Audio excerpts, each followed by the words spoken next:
Hey there, John and Amy here with Paddles Up Sunday. So if you're new to this, what we do is we jump on a Sunday. Obviously, that's why it's named that. And we kind of go in and talk about spirituality and all A of deep dive. all of the deep dive and the isness, which we'll talk about some of the isness in your business. Yeah, we're But gonna get into your this business. message would be considered, if we were going to give it a title, it would be letting go of the riverbank, and we'll explain that. So, paddles up is something that's near and dear to our heart because it represents taking our two hands as paddles and That are usually clinging on to yeah, something, and letting right? go. And that could mean a lot of things for a lot of people. And we've learned over time through trial and error too is not to tell ourselves and others that too quickly, because when you just tell somebody, "Oh, let it go," and they're dealing with deep Yeah. trauma, It's like, again, the get over it, and that oh doesn't go too man, well. you just you guys know. In fact, we're going to ask you some questions too along the way. Is that have you felt just stuck, or have you felt like nothing's going forward, or you felt drained of light and life and energy? At times Mm-hmm. you'll have bursts, right? But then other times it's just like, oh my gosh. And then if you have any level of religious conditioning, you'll think the world is going to hell in a handbasket, which is rightly so because it's our five senses. We see and we taste and we smell, but we don't live that way when we're living from the heart. The ego loves to dive into the five senses and then it gauges everything by the outward. And so when we're talking about letting go of something like a riverbank for the current to take you right into those areas, that Yeah. not only do we look at our shadows and face them as we're floating down the riverbank, but God knows where that river's going. And so when we try to position ourselves through an egoic attempt at life, that's when we get very drained, Yeah. when zapped. That is so true. And that's when we really start clinging onto the riverbank. And here's the interesting play on. God is always God is always trying to keep us current. The religious, egoic, our survival mechanisms have us cling on, again, like you've heard us Yeah. talk in the past, to the absolutes. Like, no, I have no more strength to learn anything else new. I'm not going to learn any of this social media stuff. I'm not going to learn any of this or that. I am going to cling to my little piece on this earth. And God, in his mercy and love, and remembering what you agreed to before you came, was all about wisdom, expansion, and growth. That's why we came to this contrasting duality planet. It was all for growth, expansion, wisdom, experience. And so he's trying to keep us current on that path, and we are clinging to the side of the bank, banking and anchoring ourselves in the mud, you know? And we can't see clearly in the mud, can we? No, So, and really, hanging on to something in and of itself, we got to get past right versus wrong yeah, thinking too, because we've Amy and I've talked a lot about this. That was all birthed in religion land. It wasn't out of the heart of God. And when we're looking at anything like clinging to something, or we heard a doctor recently, Zach Zach Bush, Bush, yeah. just a phenomenally genius guy. Look him up if you get a chance. But we're just now discovering more of who he is. But Yeah, we've seen him a few years ago, but just drawn now to what yeah, he's like saying. We're like, yeah, and one of the things he said is he goes, and I so appreciate, we just so appreciate people getting vulnerable now, and it's amazing how far this guy goes with his vulnerability, and mm-hmm. it's so freeing, especially for a man, to hear another man go there on a podcast Yeah, or he's talking anything. about surrender. And he was talking about how he just keeps falling and falling into the depths of who he is, and as he falls into that, he's seeing more and more layers of the things, the shadows and the fears and all of those things that are coming up. So it's interesting, as we're falling into it, it's coming up. The thing not to do is to grab onto it as it's going by, because it's coming up and out. As we're falling or sinking into, in other words, who we truly authentically are, all those things are going to come up. It's like dropping a boulder into a pond, and that boulder is you, sinking into the bigness of who you are. But all that sludge and all that stuff is going to be stirred up and come up to the surface, especially if it's boiling water. It's gonna come up, and the key is not to take all of the stuff that's floating around and hold on to it, because it's meant to burn off. It's meant to come out and leave our lives. So when it feels like you're falling and falling, or you're just, you seem to be getting worse, Yeah, it's you feel actually the stuck. opposite. It's the opposite. Just because you feel stuck or you're clinging on to something, it just means that there's a force within you trying to rise, Hmm. and it's the force of Yeah, the purging. purging, but it's also the force of your own authentic nature coming up to be seen through the egoic catastrophes that we've placed upon ourselves, or that have been placed on us by trauma and just life conditioning. Hmm. All of us, you know what? No one is no exception to the rule here. As Amy and I were just dealing with stuff just 20 minutes ago. Yeah, it's so And weird. it's It just like weird. comes on you, and we're like, this is not us. So then we like recognize, okay, it's about a half an hour before we go in and do this message to you guys. Okay, something's coming up, or something's trying to block, like momentum blockers, and we have to press through and do it anyway. That's when we know we've learned. We Mm-hmm. recognize it now. It's like, oh, okay, we better do this, because something good's going to come out, and it's also going to free us. The freedom comes to the teacher, and it's true. Whenever you share something and share a message, it really helps you. Like Zach Bush, the doctor, was on a podcast, and he goes, man.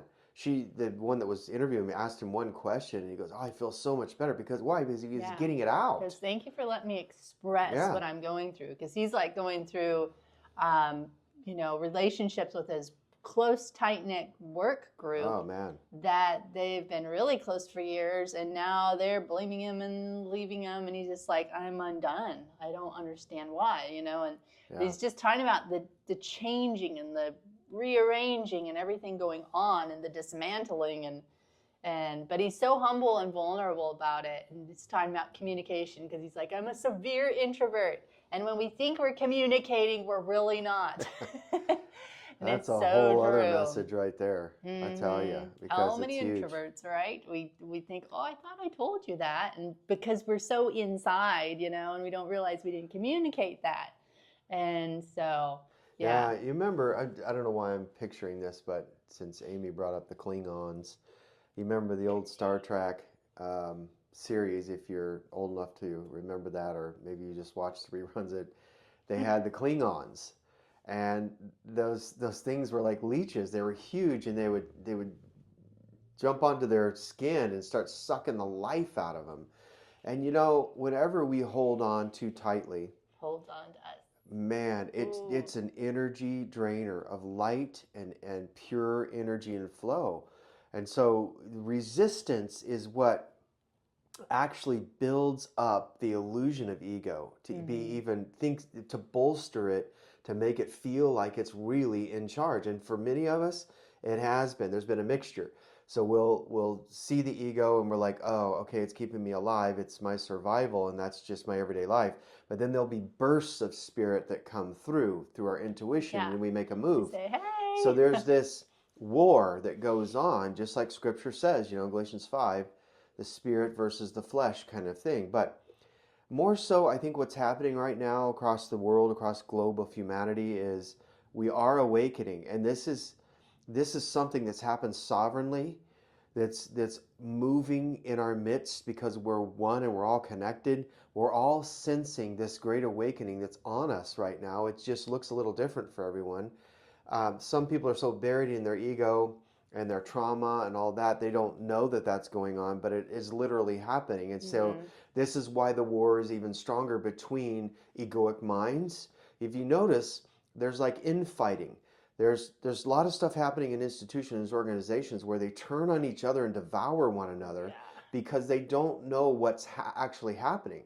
They don't understand that authenticity is rising, the spirit is moving, and we are awakening. And when that happens, there's a stirring of the pot, if you will. Because something else is dying, Something right? else is dying, and there's The two egoic people mindset. there's ego clashing with ego. And so you see it in the news networks, you see it all over the place, probably in your own family, maybe even in your own head, in your mirror.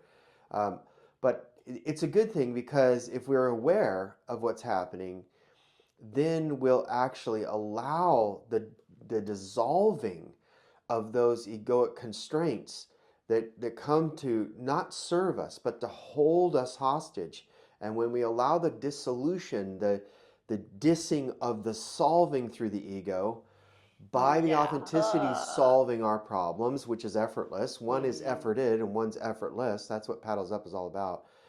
The effortless way, the effortless life is because when you're floating down a river and you're letting go and you're not grabbing onto branches that would drown you anyway, you're not grabbing all life preservers and life rafts and like you are just bare naked floating down the river. Guess what's going to happen? Pure trust is going to see you through. Yeah.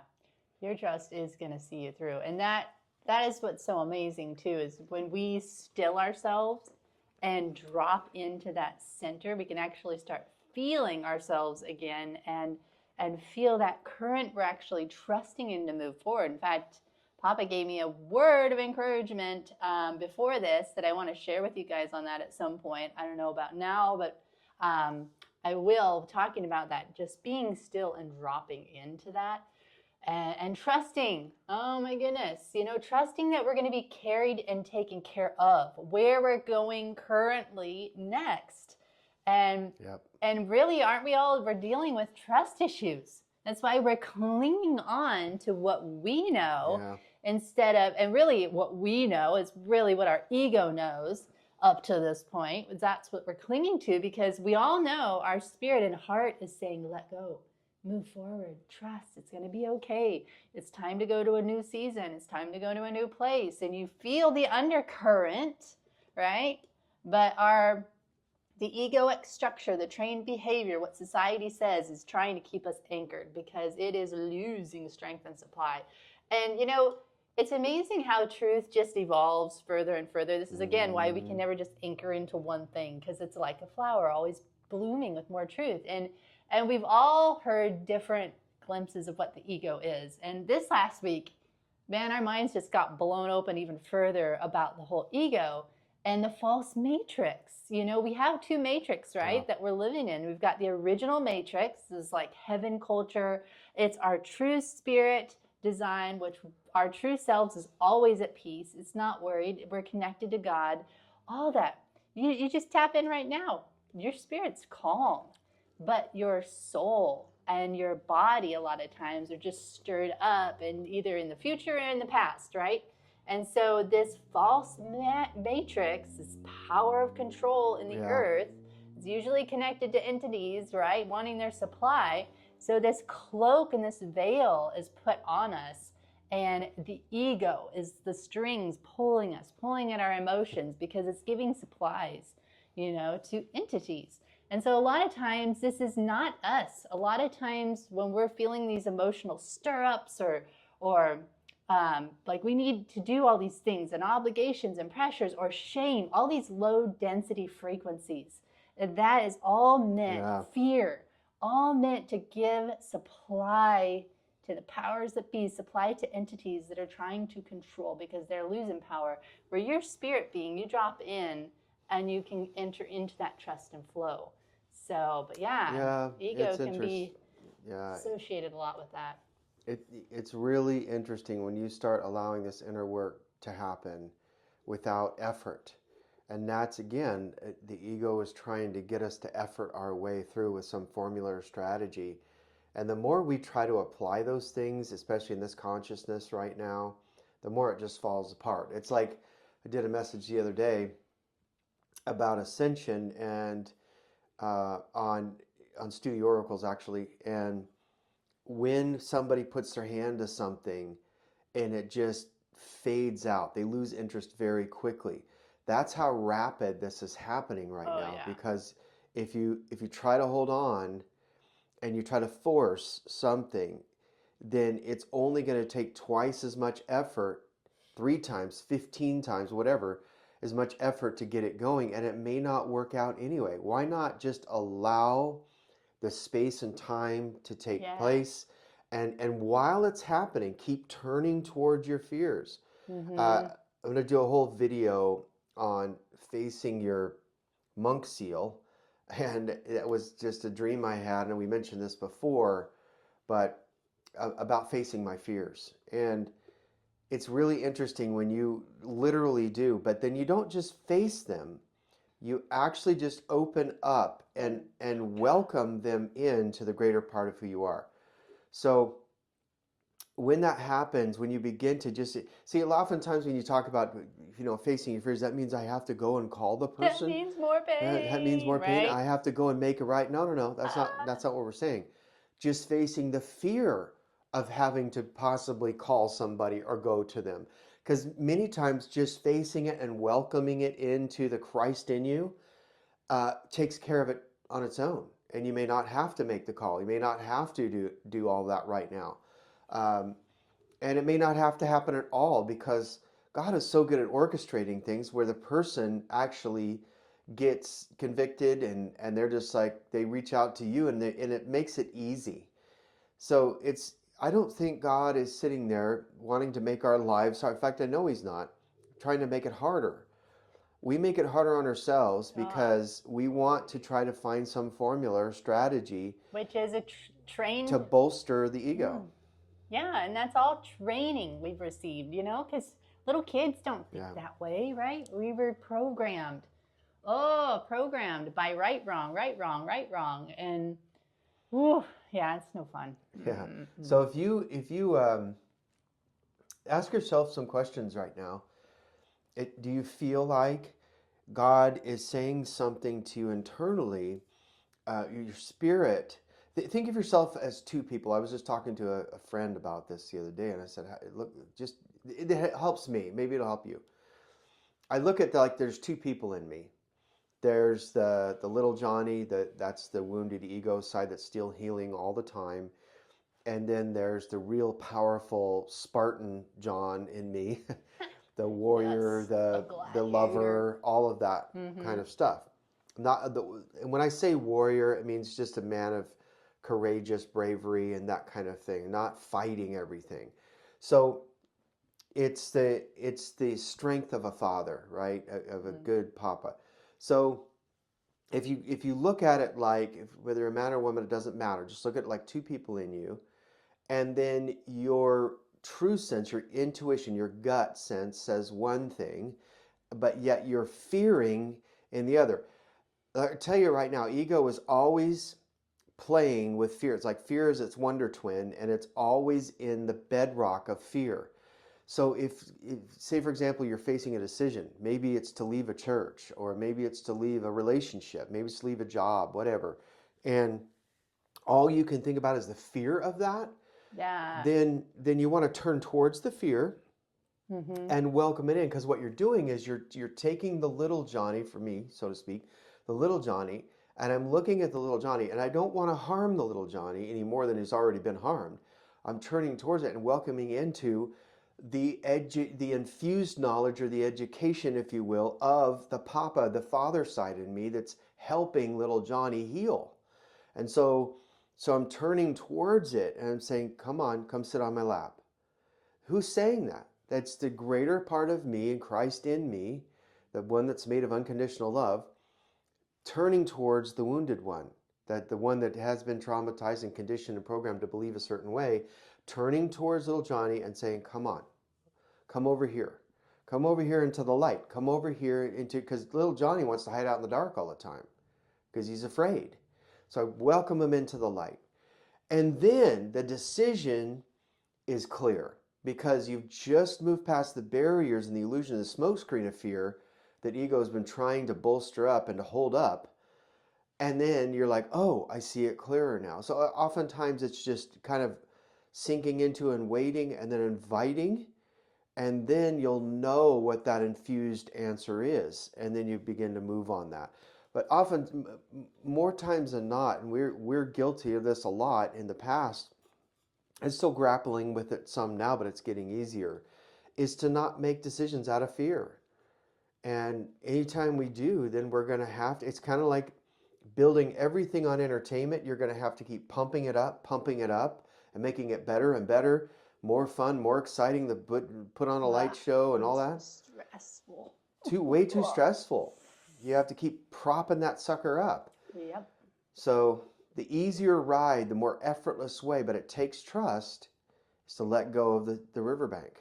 Yeah, because the real you, the real authentic spirit you, is going to naturally emerge. That's the brilliance of it, right? When you go sit in God's presence, is the fastest way to let all this stuff dissolve. Let the ego dissolve, let all the hooks dissolve, let everything dissolve. And you will end up in this place of stillness again, feeling that inner current of love and of God. And now you can again be able to move forward in peace instead of trying to bang your head against the wall, trying to figure it out. I mean, we've all heard the saying, a lot of us, that the solution is never found in the same energy as the problem, right? Because the problem, that energy is way down here, right? Low density of stress. Think of everything that's involved in a problem. Stress, fear, shame, judgment, I shoulda, woulda, coulda. I mean, all this kind of stuff. So it's way down here, and your solution is here. And so what do we got to do? It's like we've got to let go, get back into the presence of God, because that's way high frequency, and you'll whoop, right up there, and then the light goes on, right? Yeah, it's kind of like what I'm picturing right now is the tide coming in. You know, when the tide's out and fish and all the sea creatures are stuck in the mud, they have to wait for the tide to come in. And when the tide comes in, it's easy. They just float off or swim off, right? But what is that? It's not like you have to sit and wait for hours and hours and hours, or days and days and weeks and months. That may be necessary to a degree in the beginning while you're building up that muscle, so to speak, but you can drop right in. You can get to the point where you just drop right in and go, oh, okay, I'm casting a floodlight on this, on the egoic side of me. I'm putting a floodlight on it. Yeah. And what that is kind of like the tide coming in. And it raises it up so that the ego can float right into the big, vast, wide open space of genuine authenticity in me and in you. And when that happens, life happens. You know, life is found in the middle of the river. When that's where all the big fish are. And that's where all the nutrients are, is it heads right to the ocean. And, you know, and here's the thing, don't beat yourself up if you have to swim back to the shore once in a while, because you are building up those muscles. Getting cultivated, right? You're learning how to breathe underwater. Yeah. So not to be hard on ourselves. Not to be hard. So speaking of which, I am feeling like I need to share this with you guys. Yeah. So this is what Papa was sharing before this started, and really felt him strongly to share. So this is what he was telling me, and I know you guys are going to be able to so relate. So take this as him speaking to you as well. So he said, Amy, everything's going to be okay. Just breathe, right? You're not off track. Give yourself lots of grace and learn. Give yourself lots of grace to learn new things and release the constraints you're putting on yourself regarding time limits and regrets. How many of us all do that? Like, we put all these judgments of I should be here, I should know more, again, it's like the survival, and then we turn around and we beat ourselves up, or we shame ourselves, or the ego does, right? And so he said, none of that pressure will help you, as we know. It is a low density trap that leads to shame. Relax in me, and relax into yourself. How many of us are outside of our bodies a lot of times? We don't realize it. Instead of really just sitting in, because we're just always in escape mode. So relax into yourself. Judgments from the ego are illusions. Stay in flow and enjoy your personal process and journey. Know that you're not walking in this alone. We are your river guides, looking out for you, ahead of you and behind you. Just stay in your craft, feeling it and its flow. So think about that too. Stay in your craft. That can represent too your creativity. What is the best version of you? Like, what are the gifts you've been given? What is your creative flow? Because so many times we are in comparison mode, And that pulls us out of our For boat, sure. pulls us out of our craft all the time because we're reaching. Oh, I should be like them. Oh, I should be like this. Oh, I should be, you know. And when we stay in our craft centered, everything calms down and we tap into that flow. So he said, snip the hook lines of distractions that pull at your time and energy, supplying something else that is not you, aka the false matrix. What matters to you, my dear? What is the outcome you want in life? The power is within you. Steady your emotions by being still.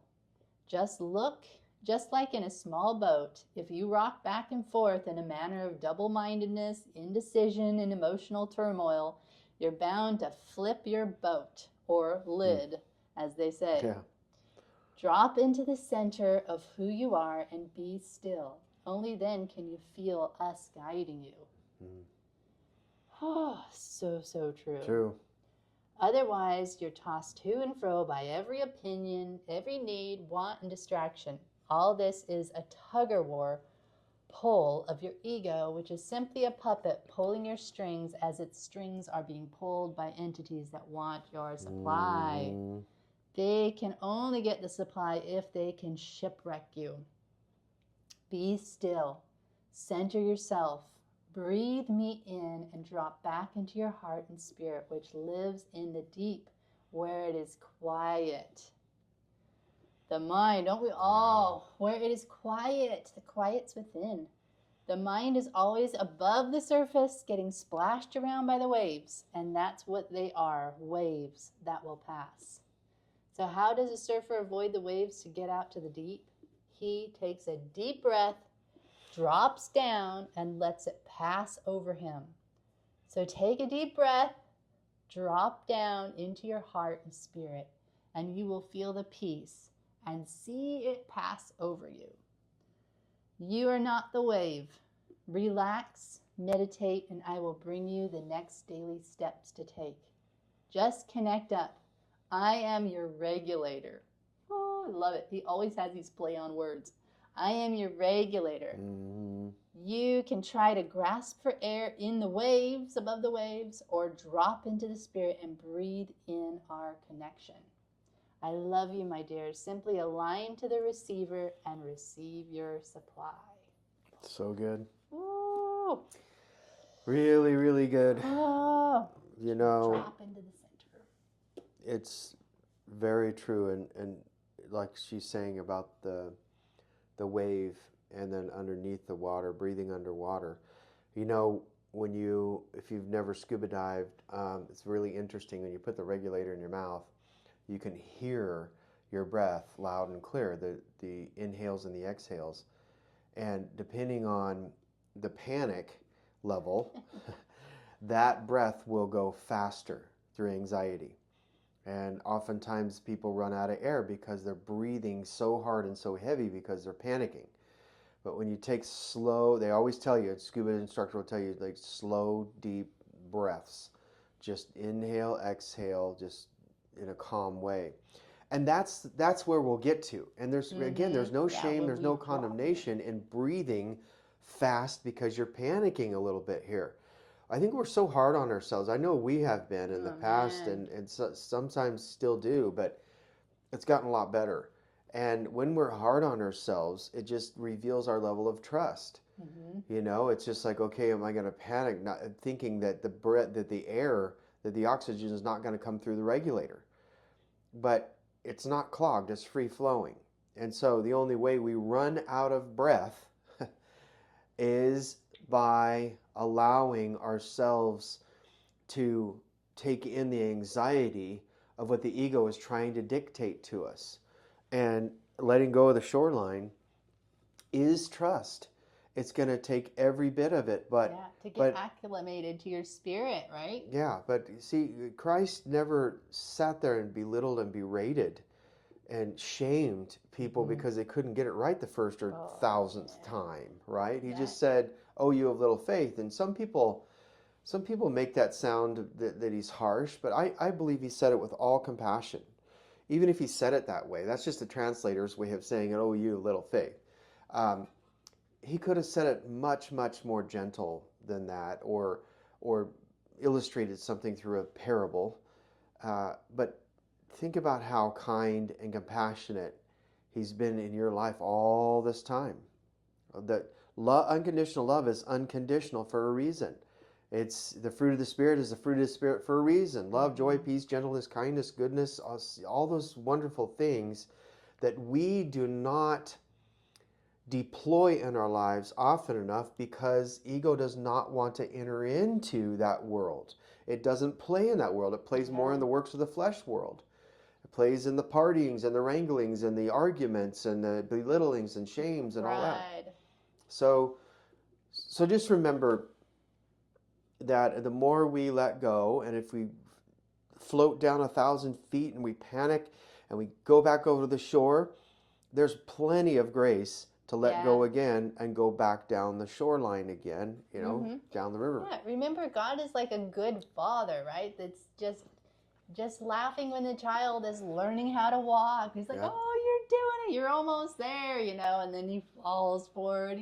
The father lets out a belly laugh and picks you back up. And, God takes such delight in just being there with us. And there's so much grace in our process. It's just, we have to choose to let go of the comparison thing. And that, again, it's all wrapped up in the ego because, oof, yeah. Yeah, I remember in a similar way, real quick, and then we'll wrap it up, I guess. Mm-hmm. In a similar way, just in the natural, I remember when I was a teenager, several of you know I loved to go rafting and body surfing down the river because we lived in one of the most magnificent areas. Mm-hmm. And I was, and the more I would watch, I learn a lot by observing, I always have. But the more I would watch people go through the rapids, initially I was pretty freaked out by it because I'm like, those are big, big rapids. And it's like, people drown in them, right? So then I got up enough nerve when one of my friends went down with no raft at all, just body surfed down it. And I know some people say it's dangerous and all that, which it is. But when he went down and he made it through, and he was just the look on his face, and he was just screaming for joy. He was just like, "Oh my gosh, that was so fun!" So I'm like, okay, let me take the small ones first. Did that? All right. I built up to it, and then I went down the big one, and I learned something that day is that not only did I get over my childhood trauma of almost drowning in the rapids with my family watching on another outing, but I wanted to overcome it. I wanted to overcome this fear. Not only did I overcome it, but I realized that all of the fun and the adventure is in the trust.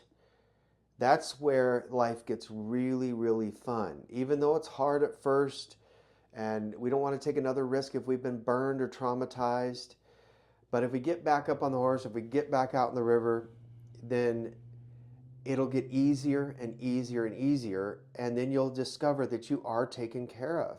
Everything begins to fold in the way it should on the river. Yeah. When we get out of the way, yeah. Because it's like everybody knows that you hit the center of the rapids. If you go to the sides, then the rocks are there. And then it can puncture the raft or whatever, or bang you up pretty well. So you go down the center.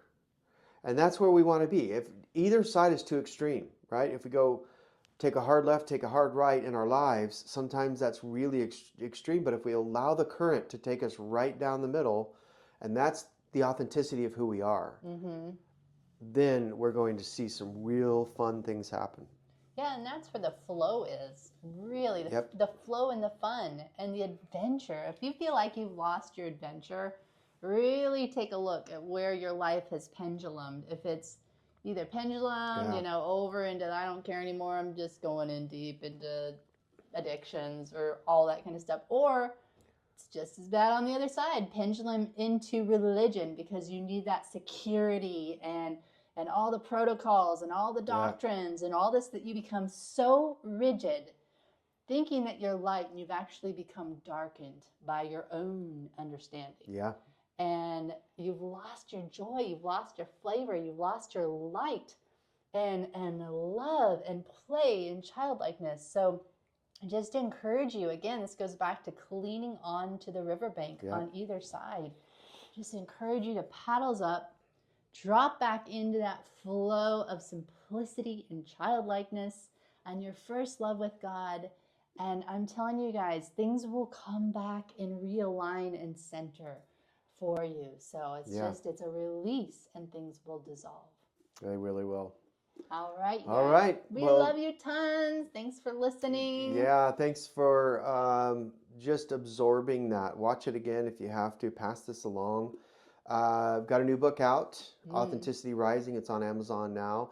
Amy is working on her Island Oracles series, which is really cool, and she'll share more of that with you on another one when it's ready to be re-released. And it'll be full of like what I just read you here. It's all oracle messages from Papa God to you, or it's been to me, and it's relatable to you.